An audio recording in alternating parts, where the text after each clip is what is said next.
Bueno, bigarren izlariari emango dugu txanda, bera Dani Zuazagoitia da, kimikan doktorea eta EHUko ikertzailea eta irakaslea. Esan digu, etorri Dani. Hola, esan digu hondakinen gaiarekiko interesa sortu zitzaiola kimika fakultatean sortzen ziren hondakin arriskutsuak murrizteko erronka jarri ez diotenetik. Gerora gainera, hondakinen kudeaketa eta tratamendua izenburuko masterrean batzorde akademikoko kide izatea ere egokitu omen zitzaion eta hortik aurrera gaur daino. Hondakinen sailkatze tasen kalkuluak hondakinen kudeaketan duen eraginaz galdegin da, dio erabaki politikoak oinarri zientifiko minimo batean oinarritu behar dutela. Eta tasen kalkuluak bera hobetzeko aukera eskaintzen duela. Dani Zuazagoitiari ondoko galdera hau erantzuten saiatzeko eskatu diogu.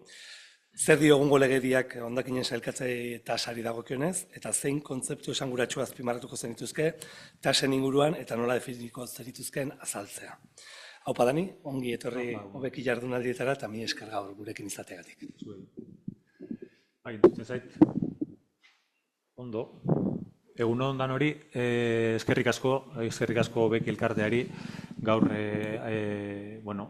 bilketa antolatzeagatik bai Araban, eta gainera euskaraz, ondo, Arabarra gaude hemen gainera gaur hitz egiteko, eta horrek guri ere zoriontzekoa da, olakoak, Esan duzun bezala, aspaldi hondakinen kontuekin gabiltza, ondo, aspaldiko lagunak ere ikusitu gaur hemen, donen bilagan, eta horrek ere postu egin nau, bai? Eta aipatuzun bezala, aspaldi UEU eta EHUren bidez, hondakinen kudeaketa eta tratamendua gradu ondokoa martxan abiatu genuen, Fernando Mijangos, irakaslea, Miren Larrion, irakaslea, eta han, ikasle asko bertan formatu egin ziren, garai hortan, horkatzek aipatzen zuen garai hortan, oindala ja 12 urte, bai?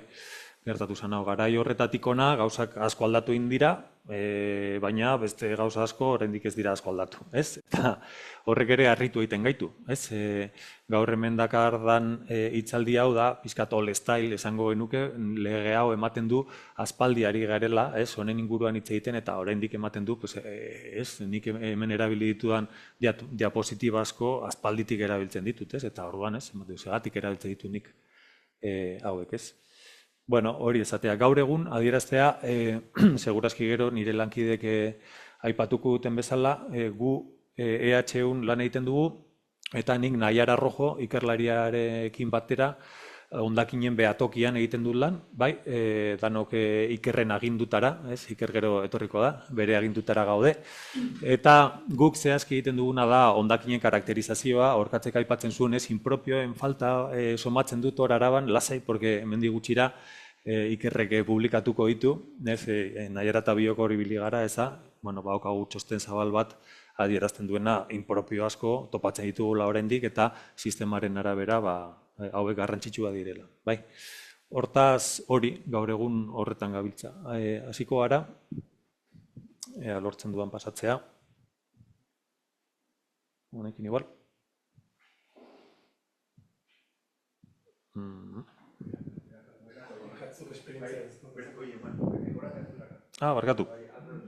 Barkatu.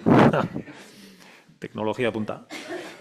Oso ondo, eta orduan gaurko nire etzaldia, alegia, legeari buruz hitz egingo dut, baina ni ez naiz jurista, ez naiz ingurumen legedian aditua eta bere interpretazioan, are gehiago esango dizuet, zuk legea gaur egun hartu eta adimen artifizialari ematen badiozu, adimen artifizialak nahiko irakurketa ona egiten dizu. Pasake kontuz, bai, teknikariak zaretenak, hori egin dezakegu, baina azkenengo hitzak, epaile batek izango luke edo, benetan horren interpretazio egokia egin dezakeen pertsona bat. Baina guri hurbilketa bat egiteko eta online zaudeten besteok pixkatori entzuteko, guk hemen ez dakigu gaur egun gure entzulen artean zer nolako entzuleak ditugun, izan daitezke hondakin sortzaileak, izan daitezke agian hondakin horiek garraiatzen dituztenak, agian ez garraiatzaileak, baizik eta gero tarteko kudeatzaileak edo tratamendua ematen diotenak, tratamendu mekaniko-biologikoa adibidez, edo ja bukaerako tratamendua edo birziklatzailea direnak, Eta orduan hor ikusten ditugu figura asko, orkatzek aipatzen zuen masaren, materiaren ibilbide honetan, ez? Bai, eta lege honek figura guzti horientzako baditu zer esanak, ez? Eta orduan norberak legedi hontan bere burua ikusin beharko luke pixkat isladatuta eta han ikusi zer nolako bete beharrak jartzen dizkigun, ez? Eta orduan gaurkoan aurrekariak aipatuko ditut, nondik gatoz, bai, porque hau aspalditik dator, egungo egoera zein da, bai, gaur egungo egoera zein da, eta bukatzeko legeidia eta definizio batzuk eta horrekin bukatuko genuke, bale? Hortaz aurrekariak, eta aurrekari bezala, orkatzek aipatu indigu, ez? Materia, eta hori oindalaia 200 urte Lavoisierrek, ez? Nola nik kimikaria naizen, kimikari bat ekarri dut, ez? Aurkezpenera. Eta hori ikusten duzue Antoni Lavoisier oindala 200 urte bere laborategian hondakin arinak ere, ez? Zelkatzen zituela edo hori izan dit adimen artifizialak. Bueno, berak adierazi zuen, berak oxigenoa, hidrogenoa ez zituen deskubritu, baizik eta izena eman zien, eta batez ere berari esker gaur egun badakigu materia teorikoki ez dela desagertzen, baizik eta eraldatu egiten da. Bueno, ez bada energia bihurtzen, gero Einstein etorri izan, eta baina haulako erreakzio bakunetan, etxeko erreakzioetan materia ez da desagertzen, baizik eta transformatu egiten da, bai. Lavoisierri badakizue buruan moztu ziotela, Frantziako iraultzan, bai, hor, gero, Lagrange matematikari batek esan zuen, segundu bakar batean buru bat galdu eta beste 100 urte beharko ditugu horrelako beste buru bat lortzeko. Lavoisierrek asko eman zigun zientziaren alorrean, zientzialariak garenoi, bai. Eta hortaz, nik ariketa hau planteatu egiten diet nire ikaslei, bai, alegia gure etxean sartzen dana, bai, gure etxean sartzen dana, atea behar da, nonbaitetik, ez? Eta hori sistema bada, ez? Gure etxea izan daiteke sistema bat, gure gorputza ere bada, sistema bat, ez? Sartzen dana, atea beharkoa. Ez bada materia bezala, energia bezala, edo, ez? Eta etxean ere, edo herrian, hemen donen milagan, ez? Agian gero ariketa bat egin guzue, edo izan daiteke Gasteizen, edo Araba osoan, ez? Araba osoan sartzen dana, gero nonbaitetik atea behar da, ez? Hori bakigu kalkulatzen, trazabilidade hori baukagu, gardentasuna baukagu hori ikusteko. Edo beste modu baten, pentsamendu sistemiko hori baukagu, bai, gure ikasleek ez daukate, gu galdera hori egin, eta pentsamendu magikoa daukagu oraindik buruan, bai, gure hiritarrak bezala, gehiengoak pentsamendu magikoa dauka, alegia gauzak etxean sartu, eta gero bakigu etxetik atera, hor nonbaiten utzi, eta hurrengo gunean desagertu dira. Magikoa da. Gutxi batzuk, bai, adierazten dizute, uste dut kamioi bat torrela eta berak eramaten du. Oso gutxi batzuk, bai, bakin nora eramaten duen zaborteira. Igual zaborteirik ja ez dau, bere udalerrian edo bere, bai, gutxik, ez dakite, errauskailurik dagoen, edo, bai, eta orduan hori falta zaigu, ez, pentsamendu sistemiko hori. Claro, ez badakigu ze pasatzen den, orduan ez zaigu asola, eta hortaz, orduan hor, hezkuntzaren papera ere oso garrantzitsua da, ez, bai. Eta, lehengo legea garrantzitsua da, baina bigarren lege bat, handik 40 urtera Carnot etorri zen, eta Carnotek esan zigun, bai, termodinamikaren bigarren legeak diogula, bai, sistema batetan, bai, entropia beti handitzen doala, alegia, gauzak beti desordenera, ordenatuta dagoen materia ere, normalean desordenatzera daukala tendentzia, bai, eta horrek esan nahi du, adibidez plastikokin, bai, plastikoa hartu eta birziklatu dezakegu, baina beti ez mikroplastikoak apurtu ingo dira eta barreiatuko dira, bai, ingurumenean eta horiek biltzea ezinezkoa da, energetikoki ezinezkoa da, ez, bai, eta hortaz sentitzen dut, baina Lavoisierrek esaten digu, agian, sistemak erabat zirkularrak izan daitezkela, baina termodinamikaren bigarren printzipioak adierazten digu, bai, tamalez hori fisikoki ezin dela, bai, ezin da. Ezin dugu zikloak erabat itxi, bai. Baina, horrek ez du esan nahi, bai, imaginatu, nik adimen artifizialari eskatu inion atzo, haizu, marraztu 2 lerro, bai, bat zuzena izan behar du, eta bestea luzera berekoa, baina borobila. Hortaz, hemen ditugun 2 lerro hauek luzera bera dakate. Ulertzen duzue? Bai, ze pasatzen da? Gure sistema, gaur egun bizi dugun sistema lineala da, ez? Materialak naturan ustiatu, bai, erauzi egiten ditugu, eraldatu egiten ditugu, Txinatik ekartzen ditugu, bai, hemen saldu eta hurrengo gunean ja botain ditugu, bai, eta sistema lineal hontan bizi gara. Sistema lineal nahi dugu itxi, kurbatu egin nahi dugu, bai, eta ekonomia zirkularrago batera salto egin nahi dugu, omen, bai. Horrek adierazten digu, bai, 7/2022 legea, bai. Lege hau Europar Batasunetik dator eta hango helburuak eta bere ganatzeko jaio zen, bai. Ekonomia zirkularraren paketearen ondoriozkoak dira, bai, eta hau aspaldi, orain dela 15 urte debatitzen ziren kontu batzuk ziren Europako batzordean eta parlamentuan, bai. Lege hau izaera berezia dauka, porque lehendabizikoz hondakinen kudeaketa, ekonomia eta ingurumenarekin erlazionatzen ditu, bai. Alegia da, hondakinen legea, lurzoruaren legea, bai, eta hortaz, ez da bakarrik guk materiale batzuk hartu eta nola dela tratatu behar ditugula, baizik eta hau guztia erlazionatzen du. Eta horregatik da garrantzitsua, bai? Eta aurrera pauso bat izan zen bere garaian. Eta hortaz nondi dator, bai, nondi dator. Bi zuzentarau nagusi egon ziren, ez dut asko sakondu kontan, baina Europa mailan hondakien esparrua zuzentaraua aldatzen zuen, ez da berri bat sortu zala, baizik eta zegoen legidea aldatu egin zuten, bai, bat izan zen hondakinen esparruan, eta bestea izan zen erabilera bakarriko plastikoetan, bai. Eta hori, orain dela ja urte batzuk gertatu zen, eta hori baino leno, debate ugari egon ziren, eta hortaz gu baenekin, bai, hontan ari ginenok, bai, Europa mailan debatitzen ari zirela honen inguruan, zuzentarauak aldatu egingo zirela, eta horrek eragin zuzena izan behar zuela, hemendik epe gutxira, estatu mailako eta hortaz autonomi mailako legeetan, bai? Eta pilak jarri behar genitula. Eta mezu hori, bai, ematen genien guk, garai horretan gure ingurumen teknikariei, udaletxeko politikariei eta bar, bai? Horretan ari ginen, bai? Ondala ez asko, bai? Eta han Europatik pakete zirkular honek eta azkenengo zuzentarauek zer proposatzen zuten, eta hau, esate dizuet, aspaldiko diapositiba bat dela, bai? Hau nik egin nun, eta diapositiba hau aspaldi egin nun, eta hor nio jarraitzen dugu pixka errepikatzen pedagogia hau egiten, ez? Lege honek proposatzen duena da, hierarkia bat badagoela, hondakinen kudeaketaren tratamendua, eta lehendabizikoz prebentzioa, berrerabilpena edo birziklapena hobestu egin behar direla. Hori ezin bada egin, orduan valorizazioa, energetikoa, bai, edo azkenengo kasua zabortegira botako genuke, bai, zabortegira botako genuke, bai.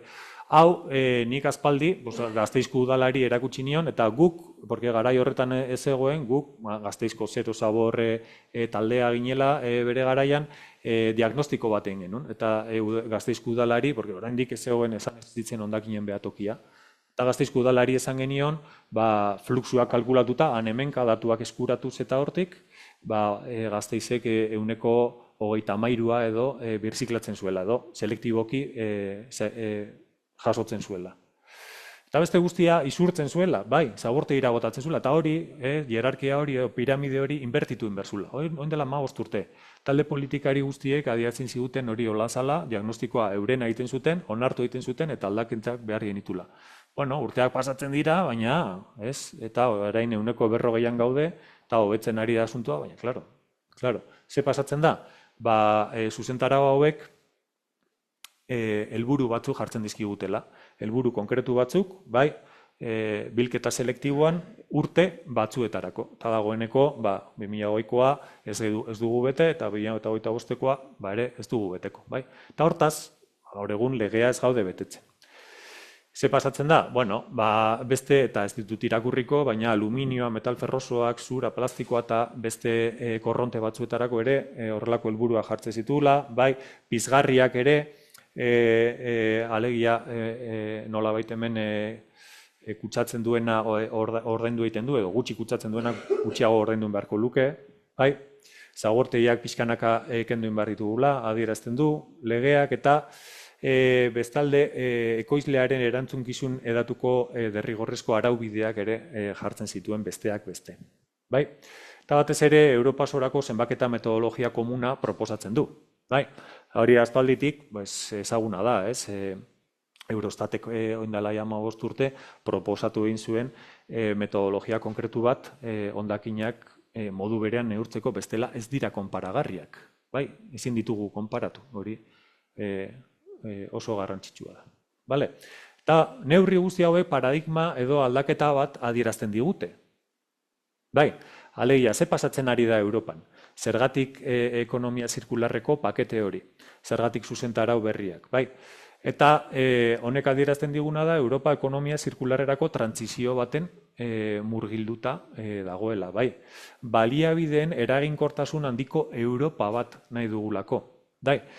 Hemen nik esango nuke, edo Pedro Arrojok, bai, Noa Kultura delagoako kidea dana, bai, adieraziko luke, agian hemen pragmatismo neoliberala ikusten dugula. Bai, agian ez dira horren ekologistak, baina Europan konturatu dira, bai, baliabide gutxi ditugula, material gutxi ditugula, eta hoiek xahutzen ari garela, bai, zabortegietan eta bai, errauskailuetan. Eta hortaz, hori ezin dugu baimendu, geroz eta garestiagoa delako, eta hoiek berreskuratu inbar ditugu, bai. Hazkunde ekonomikoa eta baliabideen erabileran arteko bereizketa behar dugu, bai, nola doala, bai, hondakinen kudeaketatik baliabideen kudeaketara salto egin behar dugu. Bai, eta beste guztia uste du komentatu da hola, bai, bizimodu osasungarri eta adimentsuagoa smart life, ez? Alegia, birziklatzea, bai, sailkatzea, pues, ondo dago, ez? Bai, ondo dago.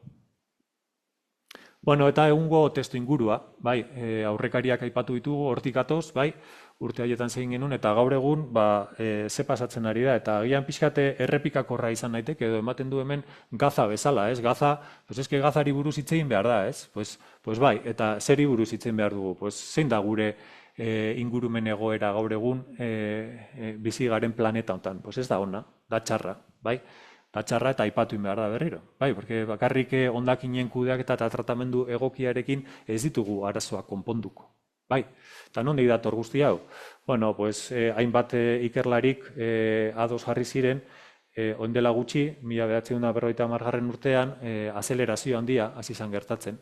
Bai, eta hor indikatzaile asko adierazten digute hortik aurrera, esponentzialki, materiaren erabilera, bai, biztanlegoa, bai, hemen adierazten dizkiguten, lurzoruaren erabilera, basoen suntsipena, uraren erabilera masiboa, bai, McDonald'sak zelan agertu ziren, ere, dago hemen, bai, zenbat kotxe, zenbat telefono, dena adierazten du, bai, grafikek adierazten dute, evoluzioa dela esponentziala, eta hazkunde esponentziala oso zaila da ulertzea, bai, porque guk hazkunde lineal bat ulertu ezakegu gizakiok, bai, baina hazkunde esponentziala zer esan nahi du, gaur pausu bat eman, bihar bi pausu emango ditut, etzi emango ditut 4, 8, eta hemendik hilabete batera non nago? Bai, ilargian nago, alegia, esponentziala den hazkunde bat, ez da naturala, bai naturala, baina oso zaila da gizakiontzako ulertzeko. Eta hortaz, kontu zibili behar gara, azelerazio handi honetan.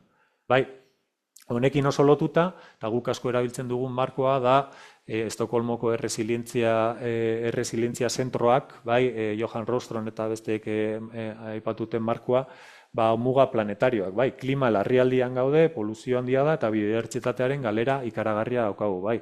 Eurek proposatzen dituzte, bai, nola dodala, behatzi muga planetario. Muga hoien barruan bizi behar gara planeta horretan, bai. Bai, alegia, klima ezin dugu aldatu nahi ala, bai, ezin dugu berotu atmosfera nahi dugun guztia. Ezin dugu galdu biodibertsitatea modu jarraikor batetan. Bai, gure ozeanoak ezin dira azidifikatu etengabe. Bai, hori dira eurek planteatzen dituzten muga planetarioak, bai.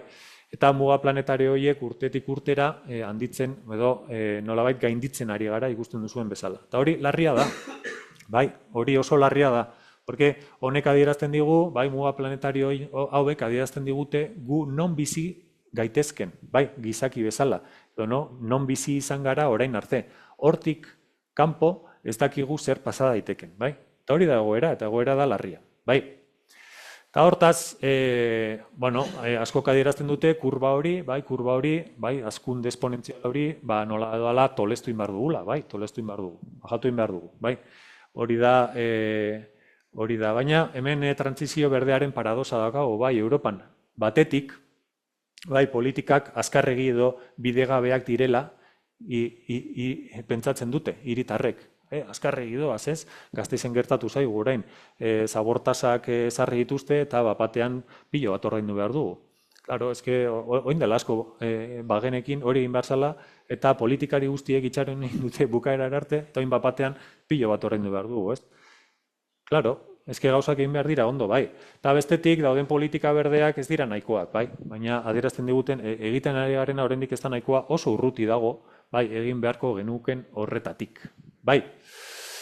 Bueno, eta orduan Europan zirkulartasun tasa kalkulatu dezakegu eta kalkulatu egiten da, hor utziko bibliografia, gaur egun 11,8koa da, alegia borobil hori ez da erabatekoa, baizik eta bakarrik 11,8 edo nola esan duzu, fluxu horiek ez, bakarrik berreskuratzen dugu 11,8, bai. Dankei edo Sankei, oso ondo, bai? Beti ikasten dugu zeo zer, ez? Sankei diagramak, bai. Eta hondakinen sorrera, pues, bai, industrialak eta etxeko hondakinak kontutan hartuta, hondakin pilo bat biztanleko sortzen ditugu. Hori da gaur egungo egoera. Bai, horrelako dokumentoak sortzen ditugu, oso onak gara horrelako dokumentoak sortzen, Europatik datozkiunak, adibidez, der circularity gap, bai, alegia zenbaterainoko borobiltasuna daukagun, edo zirkularra gara, bai, eta globalean, mundu mailan 7%, jaisten ari da, bai, eta 1.000 milioi tona urte baino gehiago, erauzi, lurretatik erauzi eta kontsumitzen ditugu. Mundu mailan, hori ere igotzen ari da.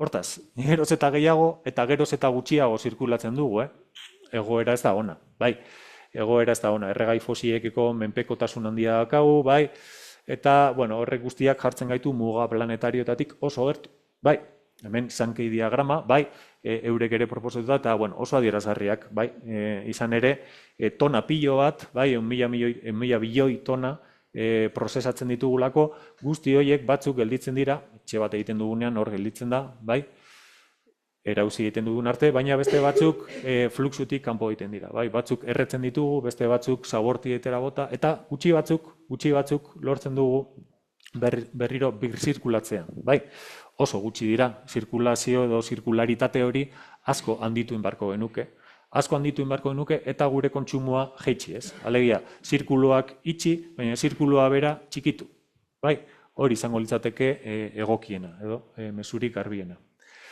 Eta ze pasatu zen, oindala urte batzuk, guk ja ikusi genituen, hiri batzuk ari zirela aldatzen, ez? Eta hor Lubiana, ez? Orain dela 15 urteko erreferente bat, non? Batean, hiri batetan ikusten genuen, 160 bateko bereizmena edo selektibitatea lortzen zutela. Bai, oso adibide egokiak, bai. Erronka nagusiak sektoreka, eraikuntza eta mehatzaritza, bai, plastikoak, ehungintza, tekstil eta elikaduraren xahutzea izango lirateke, hiri hondakinen inguruan, bai, gurean, bai. Eta trantsiziorako bide horri honetan, ekodiseinuaren araudi berriak behar ditugu, konpontzeko eskubidea eta greenwashing edo zuriketa ekologikoaren aurkako borroka. Bai, bueno, hau da pixkate egungo egoera, bai, eta egungo egoera honetan, nik adibidez hona ekarri nahi nituen, Zero Waste Europe elkarteak Europa mailan egiten dituen txostenak, eta oso adierazgarriak dira, kasuan kasu oso adierazgarriak ekartzen dizkigutelako. Adibidez, hor badago Londres hirian egin zuten ikerketa bat, bai? Eta datuetatik abiatuta, eta beti da datuetatik abiatuta, izan ere ez dakigunetik dakigunera pasatzeko, bai, ez dakigunetik dakigunera pasatzeko gu ikertu egin behar dugu, aztertu egin behar dugu, eta horre bakarrik datuen bidez lortu dezakegu, eta hor gu ikerlari bihurtzen gara, zientzialari bihurtzen gara, izan daiteke UPV-en, izan daiteke udaletxe baten, izan daiteke ez dakinon, bai, baina datuak behar ditugu, evidentziak beharrezkoak dira, bai, hau guztia egiteko. Londresen, kasu hontan, neurtu egin zituzten zenbat arropa, bai, eta arropa bereziki asko kontsumitzen da Londresen antza, eta orduan hor ikusi zuten fluxu bat zegoela, arropa asko sartzen dela, bai, oso gutxi, bai, pertsonako 58 jantzi erosi eta 54 baztertzen zirela urtean, bai, hori kalkulatu egin zuten, eta baztertutakoaren 40% zakarontzira zela, bai, eta horren 80% erraustuta bukatzen zuela, bai, ados, eta hori adierazgarria. Nola jakin dute hori? Baliabideak jarri dituztelako, bai, alegia pertsona batzuk hori ikertzen jarri dituztelako, datuak eskuratu dituzte, eta datuak behin izan da, programak jarri dituzte martxan hori buelta emateko. Bai, beste adibide bat izango litzateke Saku, Estonian, kasu hontan ere datuetatik abiatuta, hiri hontan, dala, kapitaletik eta hiriburutik oso berdu dagoen olako beste herri handi bat, 11.000 pertsona, han egin dutena da, hiriaren auzo bakoitzean berrerabilpenerako agentzia bat edo lokal bat jarri. Alegia, hemen egin dutena da hondakinak baliabide bezala ulertu, ez daukagu lotxarik, ez ditugu eskutatu nahi, ez askotan zaiten dugu, ez, hondakinak ez daitezela ikusi, ez, ikinak dira, ez. Ez, hemen erdian jarriko ditugu, auzoaren erdian jarriko dugu lokal bat, eta lokal honetara jendeak ekarriko du berrerabiltzeko behar ez ditun, eta bai, guk Gasteizen ere baitugu, bai, baina beti daude pixkator, ez daude eskura, bai, orduan nahi duguna da justo kontrakoa. Honekin lortu dutena da, euren tasak eta ratioak asko betze. Bale? Bueno, eta hortaz, legea onartu egiten da, bai, 2022an onartu egiten da, eta hortik gatoz, bai, hortik gatoz eta hau guztia da. Lege honek funtsezko puntu batzuk ditu, eta aipatu egin ditugu, hondakinen hierarkia, ekoizlearen erantzunkizun edatua, honi buruz igual hitz egingo dugu pixkat orain, bilketa berezia edo bereizita, selektiboa dana ez, jatorrian, ekonomia zirkularrari buruz hitz egiten du, eta gardentasuna eta kontrola goraipatzen ditu. Bai, hori da lege honek adierazten diguna, bai. Baina legearekin batera, eta azkenen urtetan ikusi dugu, legea kaso askotan ez dala bete. Eta horrelako kanpainak, ez dakit ezagutzen duzue, baina abiatu izan dira estatu mailan, bai, nola bait salatzen, legeak ezartzen zituen helburuak ez ditugula erdietsi, eta hortaz, presioa sartu nahian, horrelako gauzak ere jaso izan ditugu. Ez legea ez bada betetzen, ez da eraginkorra. Bai, alegia, nik altzari batzuk kalean utzi eta orduan isuna jarriko didate. Bai, hori delitua delako. Bai, orduan ze pasatzen da legearekin. Bai. Bueno, eta bukatzeko kontzeptuak, oinarrizko nahasmenak argitzea, bai, lege honek bai jasotzen ditu definizio batzuk, bai, eta definizio asko jasotzen ditu, 10 definizio eta batzuk jasotzearren adibidez hondakina, zer da hondakina, ez?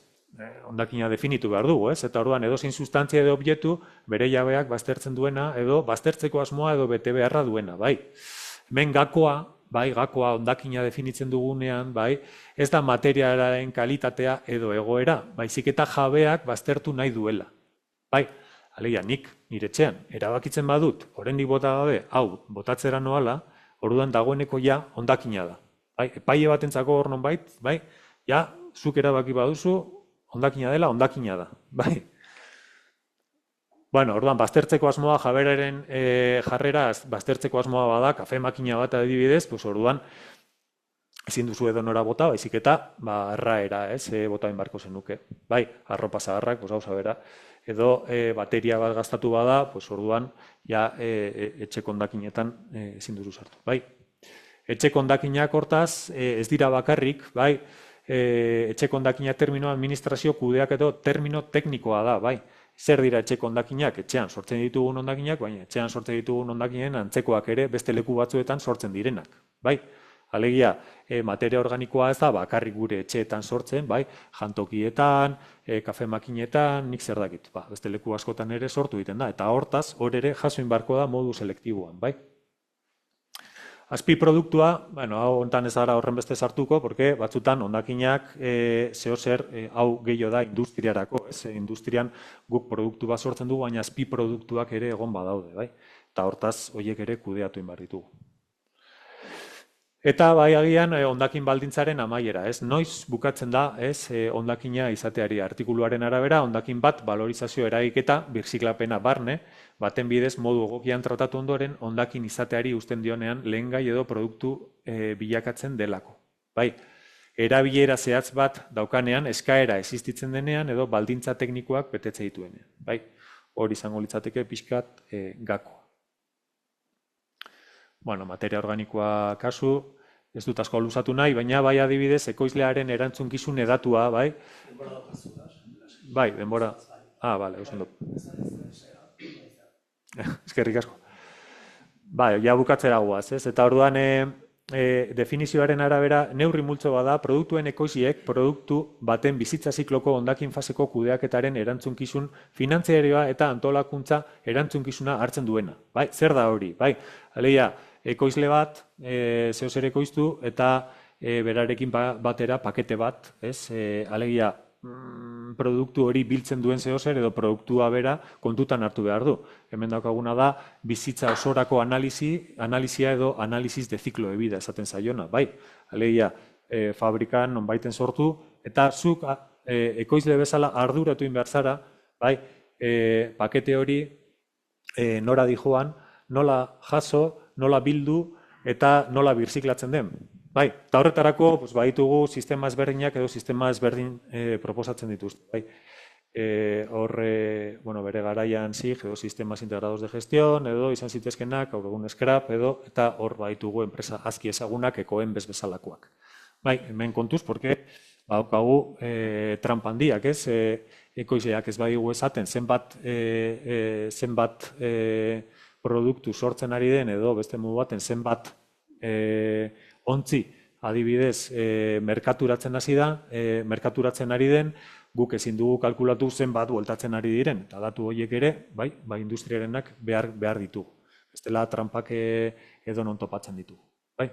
Eta honen arira, pues, justo agian ikerrek kontatu aldigu, bai, sistemas de depósito de evolución y retorno, planteatu inda estatu mailan alternatiba bezala, eta trazabilidade hori, hobetu nahian, horrelako alternatibak, Europa mailan oso datuak daudenak, ikusi ditzazkeo. Bilketa selektiboa dano jakin barko genuke, bai, bilketa, non, hondakin korronte bat bereizita mantentzen den, mota eta izaeraren arabera, bai, gero tratamendu espezifiko bat errazteko. Hori badakigu, bai, bilketa selektiboa nolakoa dan, eta adibideak zeintzu diren, bai, edukintze ordinak, atezateko bihondakinen bilketa, garrigune batetan raeak entregatzea, bai, edota ez direnak, adibidez, nahasketa, bai, zabor nahazia, demagun plantan bereizten dugunean, bai, edo esan dezagun erdiko tratamenduak jasaten dituenan. Hemen Araban badaukagu bat dela planta de tratamiento mekaniko biologikoa, junditzen dagoena, eta bertan selektiboki bildu ez dena, heldu eta berreskuratzen saiatzen gara, bai, hortik material berriziklagarriak erauzteko. Hori ez dago selektiboki bilduta, baizik eta modu selektiboan gero saiatzen gara, edo hor dauden langileak saiatzen dira zehozer berreskuratzen, baina bilketa ez da selektiboa izan. Eta hortaz, eta hau nik uste dut garrantzitsua dela valorizazioa versus birziklatzea, agian kazetariak ere badauzkagu hemen entzuten, porque askotan entzuten dugu, Gasteizen hiritarrak askor birziklatzen dute, ez? Ez dute birziklatzen, ez? Zer egiten dute, hiritarrek zer egiten dute? Selektiboki bildu, gauza ezberdina dira, nork birziklatzen du? Gero birziklatzaileak, beste enpresa batzuk birziklatzen duten. Eta hori, termino hori argitun behar da, porque gero artikuluak idazte ditugunean prentxan, jendea pentsatzen du benetan, birziklatzen dugula, barkatu baina, zuk egiten duzuna, eta zure erantzunkizuna, hiritar bezala da, selektiboki biltzea, Eta hori, horrekin gu behintzat Gasteizen tematuta gaude, porque horretan jarraitzen dute. Hemen valorizazioa eta birziklapena antzekoa dira, baina bi termino hauek valorizazioa kontzeptu zabalagoa da, ez? Zabalagoa da, eta barne hartzen ditu birziklapena. Alea, birziklatzea bai da valorizatzea, baina valorizazio energetikoa aipatzen dugunean, bai, bertan jasotzen dugu, valorizazioan ere. Ze pasatzen da, birziklatzea azpimultzo zorrotzagoa dela. Bai, material bat lehen gai berri bihurtzen denean edo ez da kontutan hartzen energia lortzea. Bai, alegia, bata bestearen azpian dago, ez? Birziklatzea da valorizazioa, baina ez da valorizazio energetikoa. Hemen adibide batzuk izango genituzke. Eta bukatzeko biondakinak, bai, biondakin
litzateke bere etxean, bai?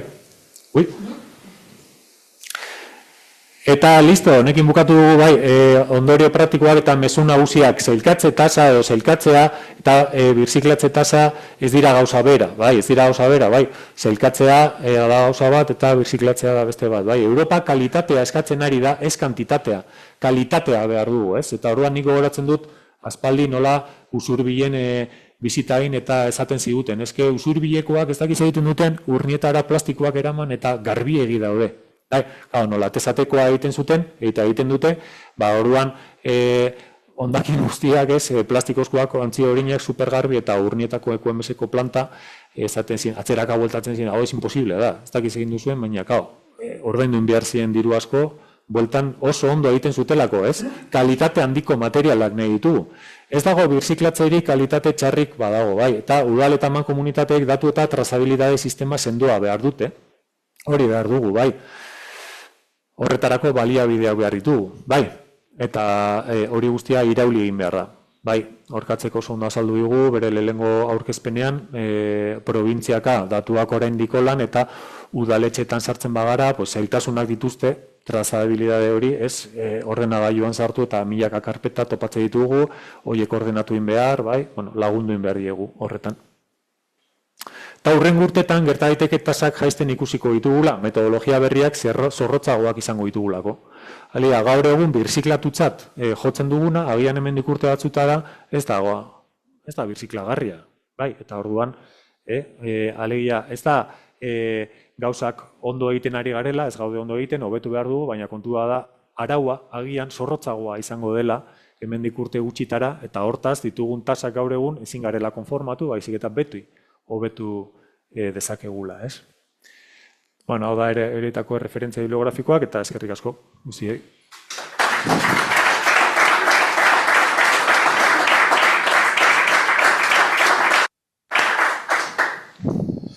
Bueno, eskerrik asko, Dani, ez dakit hemen inork galderarik gordeote duen berak hitz egiten egondan batutxo honetan. Nik badaukat bat, askotan galdetzen jatena eta erantzunik ez daukatena. Badauzkagu legeak, demagun, 165 birziklatu behar dugu 2025-erako. Ez da gertatzen da, ez badugu egiten. Bakigu, zein dira ondorioak, ezarrita daude ondorioiek. Bai, legalki ez baduzu ordaintzen aukera dago administrazioak zigortzeko aukera dauka, eta isunak oso handiak izan daitezke. Bai, gaina normalean ez ditugu ezagutu horrelako isunik, porque ze pasatzen da, administrazio bat, demagun Eusko Jaurlaritza foru aldundia zigortzea, edo foru aldundia udaletxe bat zigortzea ez da aurrikusten. Zergatik ez, porque administrazio bera denean, dirua leku batetik bestera pasatzea ez dauka zentzu handirik ez. Eta orduan hori, normalean nik behintzat ez dut asko ikusi. Baina Europa bai, kasu honetan bai, Europa bai eto erraitek eta estatu mailan ez badu betetzen, orduan Europak bai zentzu horretan isunak eta isun handiak jartzen ari da. Tokiko erakundeak, bai, alegia hemen gertuko erakundeen arteko nik uste politika gehiago da babestu, baliabideak eman, erreztu, bai, eta ez da horren beste zigorraren bidetik juten, baizik eta laguntzaren bidetik juten da. Baina erramienta hori egon badago. Beste galdera bat izan beharko itzateke ez, legea betetzeko dago, ez? Eta, alegia, ni Gasteizera voltatuko naiz orain, eta Gasteizko hiribidetik sartuko naiz, kotxearekin noa, eta ez dut zeharkatuko 200 kilometro orduko abiaduran. Zergatik ez dut zeharkatuko? Porque debekatuta dago. Debekatuta dago eta arriskutsua da, gainera, ez? Orduan, ze pasatzen da, udaletxe bate demagu edo herri edo demagun probintzia bat, ez, etengabe ingurumen datuak eta mugak zeharkatzen baditu, edo birziklapen ratioak ez baditu betetzen, etengabe ari da, etengabe urtetan zehar, ari da ingurumen legea urratzen, ez? Eta, bueno, hor ere, alegia, niri isuna jartzen baiate, orduan konparatiboki, agravio konparatibo bat ikusten dut hor, porque niretzako bai, badago, nik bete behar batzuk baditut, baina ematen du hemen, ez da gola danontzako, edo beste irakurketa bat ere egin genezake, porque datuen arabera, lautik bat Gasteizen ondo birziklatzen dute. Horrek zezan nahi du. Ni bizi naizen etxean, goikoak ez duela gauzak ondo egiten, bekoak ez dituela ondo egiten, eta nire ondokoak ez dituela gauzak ondo egiten. Baina guztiok ordaintzen dugu zabortaza berdina, eta zabortaza hori gainera asko igo da. Eta orduan hor ere, konparatiboki, nik ikusten duana da agrabio bat, alegia, arazo bat dago hor. Ni erantzunkizun bat hartzen dut, baina zabortaza berdina ordainduen behar dut, eta hortaz, nik uste dut mekanismoak jarri behar ditugula, jendeari ohartarazteko egiten duena txarto dagoela, eta agian ordainduen behar duela pixka jo. Bai, Gasteizen 200 kilometroko abiaduran eta sartzen gehi rotonda dauzkazula. Pauso batetik bestera. Eta agian rotonda horiek falta zaizkigu, ez? Hondakinen gaia, mugak beretakoak izan daitezkela, tasen bidez edo beste... Oso ondo, metafora hona bai. Ez dakit inor galderai badaukan hemen, sortez zaion. Eta gero beste bat ni badaukat.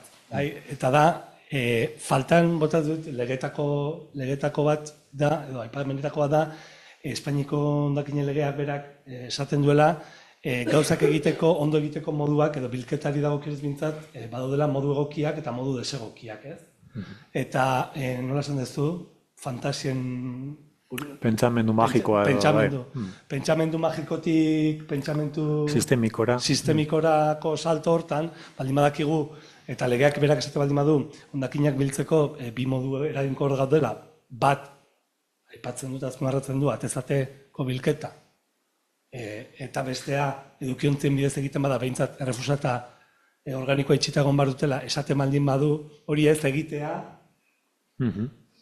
osea, pentsamentu magikoan zitzea den, esatea, bueno, pedagogiaren bidez lortuko dugu, ez, ja baldin badakigu, errefusata organikoa itxita egon bar dutela, edo, mesedez, horren aurretik atezatekoa ezarri behar dela, zergatik ez da ezartzen, ez? Bueno, hori aspalditik akigu, horkatzeik ondo azaldu denez, Gipuzkoa laborategi bat izan zen, aurreko hamarkadan, eta sistema guztiak ikusi egin dituen ezarrita, ez?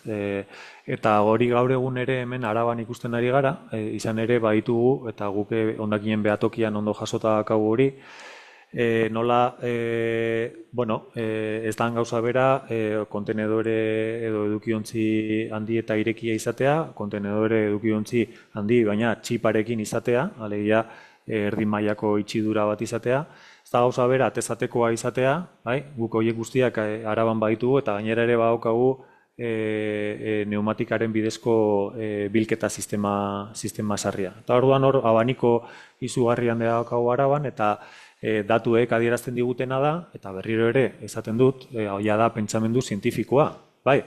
Zuk argudiatzeko, beste norbaiten aurrean argudiatzeko evidentzietan oinarritu behar zara.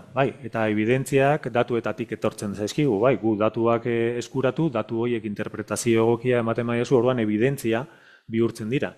Eta evidentzien aurrean, egiosteak, edo pentsamendu magikoa ez du balio. Ez du balio. Eta orduan datuek adierazten digutena, bai Gipuzkoan, bai Araban, eta bai mundu mailan ere da zenbat eta zorrotzagoa izan hondakin bilketarekin, orduan eta bilketa selektiboagoa izaten da.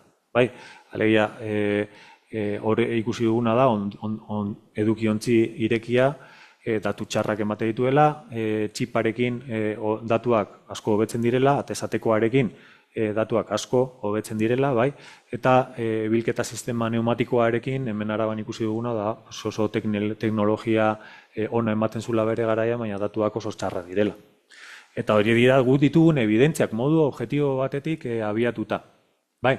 Eta orduan sistema bi ditugu, nola betezeko edo nik esango nuke ikuspegi bi saldu izan direla azkenengo hamarkadetan, ez? Bat da, utzi hemen zure hondakinak guk tratatuko ditugu. Eta orduan hor bukaerako tratamenduak ikuste ditugu, tratamendu finalistak, eta dana nola baiteko saku berean sartzen da, eta teknologikoki lortuko dugu hori banatzea. Nik uste dute bide horrek ez dituela emaitza onak erakutsi, eta Europa mailan ikusten ari garena, ez nago hitz egiten bakarrik Euskadi buruz, hitz egiten ari ez Europa mailan, holako bukaerako alternatiba edo bide horiek alboratzen ari dira, eta ikusten ari garena da tokian tokiko bilketa sistema adaptatuak jendeari, kulturari, izateko moduari, adaptatu egiten direnak, maila txikian, horiek benetan emaitza onak ematen ari direla. Egia da, agian diru gehiago balio dutela, batzuetan, baina gero egia da, retornoa ere handiagoa dela. Eta hortaz, neurketa horiek ere inbarko ditugu, eta evidentzia horietatik ere abiatuta, nik uste adieraziko dugula bideo horiek ere egokiak direla, ez? Iazki, ez dakiter online zaudetenok, galderarik badaukazuen eta niri egiteko. Bai, entzute zait? Entzute zait? Bale, hemen galdetzen dute, pixka lotxati dauzkagu gaur, eta galdetzen dute zer dan pneumatika bidezko bilketa. Bai, Eskerrik asko. Bilketakoa da Gasteizko hiriburuan, hemen Araban Laudion ere, eta Aguraingo herrian daukagun bilketa sistema mota bat. Bilketa sistema honek egiten duena da, hirian zehar tutuak soterratzen ditu, eta auzoka edo kaleka zuk buzoi batzu dituzu, eta buzoi horiek izan daitezke demagun, gaur egun adibidez Gasteizen dakaguna da, nire auzoan zehazki dakaguna da, buzoi batetatik hondakin arinak edo ontzi arinak jasoko genituzke, eta beste buzoitik materia organikoa jasoko genuke, ez? Ze pasatzen da, buzoietatik, plantatik botoia sakatu, eta ontzi arinak tutura erori, eta gero plantatik motore batzuk sakatu eta motore horiek zurrupatu egiten dute, haize korronte bat sortzen dute eta erakarri egiten dute. Eta hortaz horre saihesten duguna da, kamioien erabilera auzotik, eta dana oso garbia ematen du, eta dana soterratuta dagoenez hondakinik ez dugu ikusten, baina berriro ere esaten dute, hondakinak gaur egun baliabideak dira eta erakutsi nahi ditugu, ez? Eta ze pasatzen da sistema honekin, sistema honek adierazten diguna, edo datuek adierazten digutena berriro ere da, teknologia honek nolatutua berdina den, askotan bi frakzioak, ez da aldi berera doaztela, bestelaka nahaztu ingo liateke, baina zentralak ez dauka indar nahikoa antza, eta orduan bidetik frakzioaren zati bat, gelditu egiten da, eta urrengo frakzioa eskuratzen duzunean ontzi harinak, orduan materia organikoa, hor geldituan materia organikoakin kontaminatu egiten da, eta hortaz plantara heltzen dan ontzi harinen frakzioa, bakoitzak gure etxean modu eskizituan banatu izan duguna, hor tutuan zehar kutsatu egiten da eta apurtu egiten da. Eta hortaz bere izaera eta kalitatea, gogoratu kalitatea oso garrantzitsua dela, jaitsi egiten da. Ulertzen duzu, gauza bera, kontrakora, materia organikoa ere zurrupatzen duenean, hor gelditu izan diren hondakin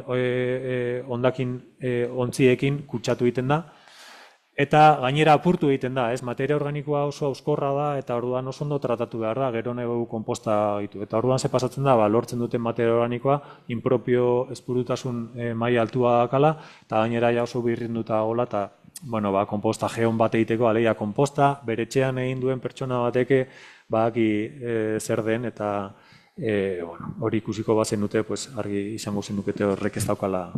Orduan ikusten duguna da, hiri hauetan behintzat sistema honekin lortzen ditugun datuak ez direla datu onargarriak momentuz. Mi esker, Dani, txalo bero bat, nik uste